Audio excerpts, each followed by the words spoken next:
Welcome back to another Pixel Game Maker scripting tutorial. Today we're going to go over attacker ID and exactly how it's useful to us and how to use it. So with that said, let's get started.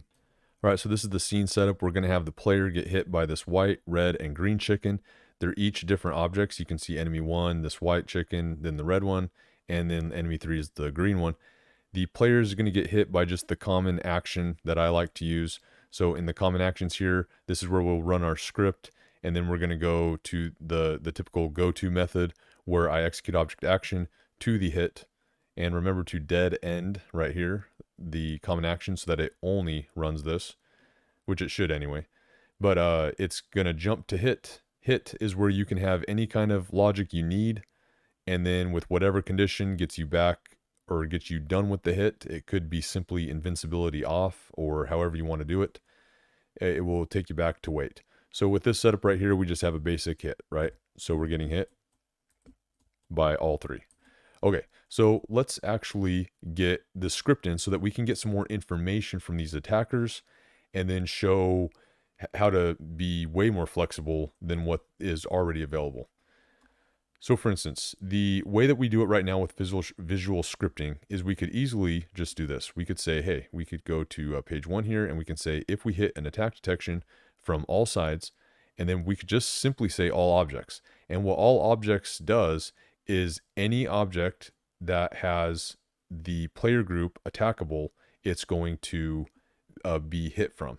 So if you have, for instance, if I was to duplicate this one and change its tag to not hit the player, and then put this one in the scene, just right here so that we know it's different, we can see that I can't get hit from this one. I can still get hit from this one. And so yeah, so that's working just fine. And I'll just delete this so that we can have this out of the way. Now we could go further in the player common action link here, and we could say also we want to check the incoming attack attribute. So when this says set attack attribute, it doesn't mean that it's going to set the player's attack attribute. It means that it's checking the enemy's or this hitting object's attack attribute. And so for this case, we could say, hey, we want to check that it's the set value is going to equal 2, let's just say. And you can also choose not equal or something like this. So if it's equal to 2, then this is the only way that we want this attack detection to work. So we could hit OK right here. And so we can get hit by any object as long as its attack attribute is 2. So this is the only option that's available for visual scripting. So we could go to the variables right here, and we can go to the attack attribute for enemy 1, and we can just leave it at 0. Let's go to enemy 2 and put it to 2, and then we'll just leave enemy 3 0 as well. So if we play test this in our log here, we're still going to get hit because the attack detection will hit your collision detection no matter what. But you can see that when we hit the white one, you can see that there is no runtime action log. So that runtime or that link was never true. If we go to the red one, which this one is set to attack attribute of 2, you can see that now it is running that check. So basically we're going to the common action, and then we're running execute object action into our hit action. And then we're going back to wait. And then 3 for the green doesn't do anything. Or I guess the green was set to 0, but only the red one is going to trigger this link. All right, so that's our only option as far as attack detection goes.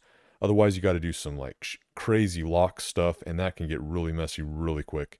And this common action doesn't really work well with a lock system. So what we're going to do is we're going to use attacker ID to not only be able to do the same thing, but do more if we wanted. All right, so we're going to need our Visual Studio Code and our scripting guide here. And so we're going to create a new one right here, but I am going to copy over the power template and scroll all the way up. First thing we're going to need, as usual, is our self. So get self. And now we can get to checking the attack.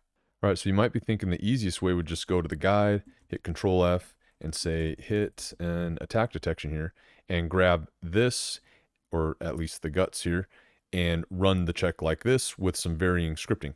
And while this would work, The one thing that it's missing is it's missing the object ID. We don't know what object is attacking us. We only still know that we got hit. It's exactly like running the script that we ran. We still don't know who hit us. We only know that we got hit and what the attack attribute was. So what we're going to do is we're going to use this function down here, which is called get attacker instance. And it's going to specifically be running this line of code, which is going to get whatever instance you're checking, it's going to get a list of this object's attack ID, and it's going to return it, or it's basically an array, and it's going to give you an array of this list. And then it's going to run what's in that list, and it's going to return it. So this function is returning what is inside your current attacker list. Now, the cool thing about attacker list is that it is literally lasts for 1 or 2 frames. It's really hard to even see it. It goes so fast. So it's a quick check, and basically any enemy that hits you, it fills up this array. And we really only want the first item in the array because that's the first hit that you had. So a lot of that might not make sense. Just know that this get attacker instance function is going to be getting you the list of attackers. So we can go up here and we can basically start and say get or check for attackers. There we go. And we can say var. Now we got to put this in a variable so that we can check it. So we can say var attacker equals get attacker instance. Now just note that this is a power function. This is not a normal function. And the only thing that it requires is a instance, okay? And this is so that you can check any instance that you want. So in this case, we just want to check ourselves. And so now this attacker variable is going to contain the list of attackers that I just kind of told you about. So we're going to check. We're going to say if attacker does not equal undefined, and I'll get to this explanation in a minute. Then we're just going to simply for right now say attack log hit. And then at the very end here, we're going to log attacker. So what we're doing here is we're checking if it's undefined. Now, in some cases, and I think this is JavaScript particularly, when a variable has nothing useful, or if it's not, for instance, if there is no list to put in attacker, then attacker is going to be considered undefined. So then if it's not undefined, then we do know that we got hit. So that's kind of the logic behind this. And then we're doing this log on every frame no matter what, so that we can see that this will return undefined for this check, or it will also return an object, which is the object that actually hit us, which is the whole point of this script. All right, so we're going to grab this. We're going to go to the player, common action, into the link here. We're going to delete this because we don't need it anymore. And we're going to execute script. Or copy paste, I mean. And there we go. So now with this in here, let's play here. We'll have the runtime log open, and you can see right now that it's just spamming undefined. All right. And that is because every frame, nothing is hitting us. Now I'm going to go down to this white chicken, and you can see, boom, I got hit.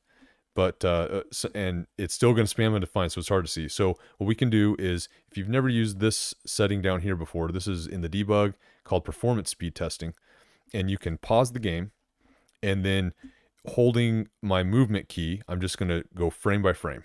So I'm going to go frame by frame, and you can see that it's still undefined, and then we are going to get hit by the chicken. We see that now it says hit, and now it gives us the object. Now watch how fast, because remember I was saying that the array it doesn't last long. Watch how fast this goes away. I'm going to hit frame again, and boom, the next frame it is undefined. So you literally have one frame to get that object. And so, which is, it's not like it's not safe or anything, because our script obviously does this for us. So that's what's nice about it. And so now we can keep playing, and we can go to the red one, pause it, and we see that we got hit by the red. And then we can play and go to the green one and pause it, and we can see that we got hit by the green. So that is, so our script is working. So now let's do something with it. Let's, first off, show how to get the attack attribute if that's what you're wanting. So let's start with that. And so in our script here, we could quite simply say that if the attacker is undefined, then we want to take that attacker and we want to get the attacker attack attribute, which is going to be get instance variable power function of the attacker, because remember, we have this object now, so we want to get it of the attacker. And then we're going to, we can just go like this, attack attribute. And so now instead of returning hit, let's return attack attribute and just see what number it is. So we're going to copy paste this. And if this video seems slow, I'm trying to set up to a certain point in here. And so we're going to go like this, get hit. We can see that the attack attribute is 0. Now I can't remember if, let's go over here and get hit by the red one. Did I leave it at 2? Let's see. Yep, I did. Okay, so the next hit, we got attack attribute 2. Okay, so that is how you would basically mimic this one, this hit and attack detection. So now we've mimicked it completely. Now let's just say that attack attribute wasn't enough and that we wanted more tags. We wanted to know, we really wanted to specify this more, because attack attribute is representing what the attack is. Well, I also want to represent this more. In other engines, you have, similar to what we have here, where we have object setting and we have groups that we can tag things in. A lot of other engines have what we call tags. And that's another way to specify what objects you're hitting or not hitting. And so we could actually do that. We could go to our variables here and we can create another variable and we could just call this tag. We could default it to, let's just say 1 on this one. And we can just say that the default is 0. 0 equals none. So it's just it's a non-effective tag or something. And 1 will equal a white chicken. 2 will equal a red chicken. And 3 will equal a green chicken. And these are just notes so that you can just quickly reference them.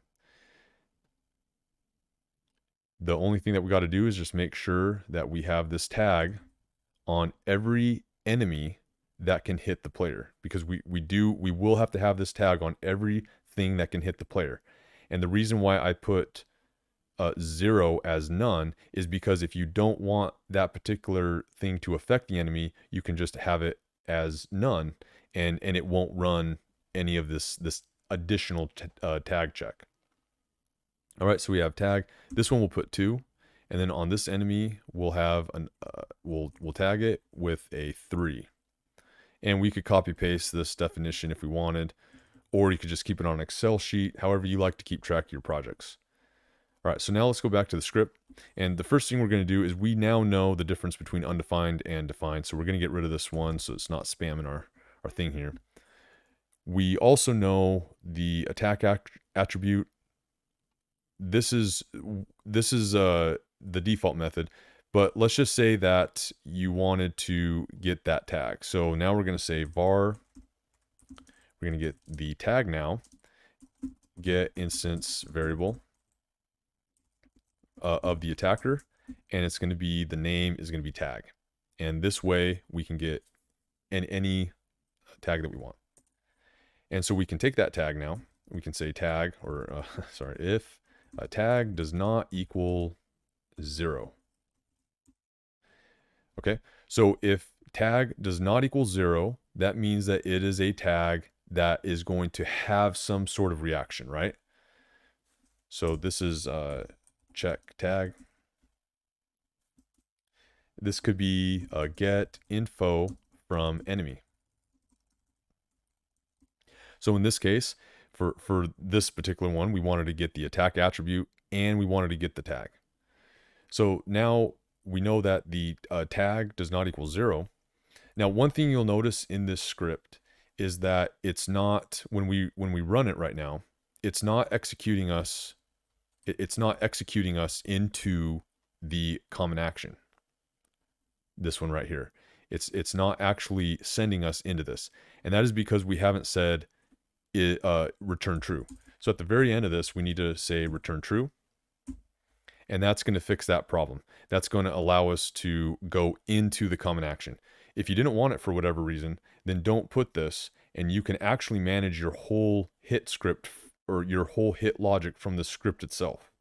You really can. All right, so now I'm going to introduce a new thing or a new syntax here for those not familiar, and they're called switch cases. So what a switch case is it's kind of like an if, but it kind of organizes it a little more clearly.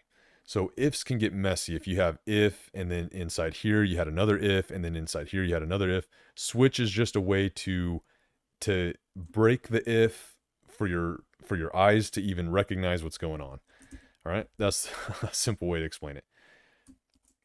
Okay, so what we're going to do is we're doing a switch case of the tag variable. We know it's not equal to 0. Now we're going to check if it is equal to what, do something. So in this case, for a switch, you need cases. So for instance, if tag is equal to 1. And then for a switch case, you also put a colon. And then the only thing that you have to make sure is that at the end of each case, you have a break. So what we're going to do on this one is if it's case 1, then we're going to attack log that this is indeed a white chicken, because that's exactly what it is. Now we're going to copy this and go back and paste it.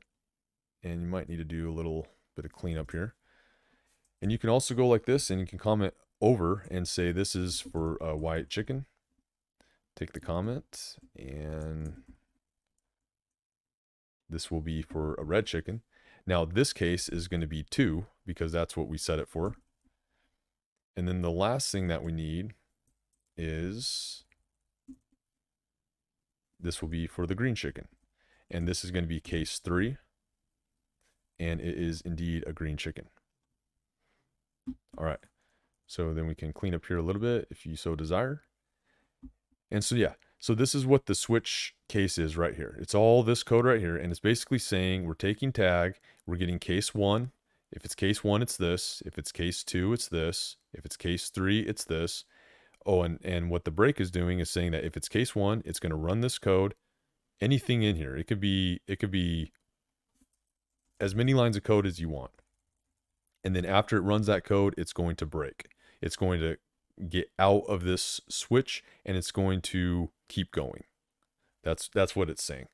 So we could actually just take it like this, Control A and copy. We're going to go into our common action here and paste it. And let's try this out. And so we should see up here a couple things. There we go. We got the white chicken tag. So we could see right here, it was tagged correctly. So we got the tag, that. Then we're going to go to the red one, and boom, it's a red tag. And then boom, it is a green chicken tag, right? And the reason I just show you this is just so that you could see you could do this with however many variables you want. So you can differentiate your enemies as much as you want to. All right. You just have to make sure that each one has the variable that you're trying to check, or even a switch. If you want to do a switch, that's fine. And then you just have to make sure that you're checking and that you have a default one for ones that you don't want. It could be -1. I could have set this to -1, more similar to how the engine does things, but 0 is just fine. Okay, so now the last thing I want to do is to show you that not only can you get information, but you can also now set the enemy to do stuff in the script before you ring it true. So what we're going to do here is for the white enemy, we're going to apply a filter on it. Just that seems to be a very easy one to see what's going on. And for that, we can actually go to Control F and say apply object, or apply filter effects on object. We're going to grab the guts here, go to our script and put these in, clean up a little bit. And so for this one, since we know it's the white chicken here, we're actually going to do it on the attacker. All right. And we could just say filter args, that would be, there we go. And so now the only thing that we need is to know what the args are that we want. So I could go to the guide and I can say effect type, let's do a, let's fade out. So let's do a transparency. So that would be number 10. The transparency right here, we want it to be 100. I can actually delete all of these because we don't need them. So delete. We don't even need this right here, or this actually. And we just need the duration. And I'll just leave it at 1 second. And so yeah, that should work. We're going to copy this and see if that works. So if I did this correctly, the white one should disappear. There it goes. And then the red one. And then the green one. Notice it didn't say white chicken, and that's because I removed it. Yep, I did. All right. And so, yeah, this is a very useful function, this get attacker instance. It gets you the attacker. You can then check whatever you want with that attacker. And here was just an example of using a switch case. If you so want, you could easily do this with if statements as well. And then just make sure to return the function true or not, depending on if you want the player to move somewhere. Like in my case, I wanted him to go into hit. If I didn't, if I wanted this to be more like an async one, which I've done a video on, then I would just remove that line. And so yeah, if there's any questions, or comments below, Steam forums will get you figured out. And with that said, I'll see you at the next video.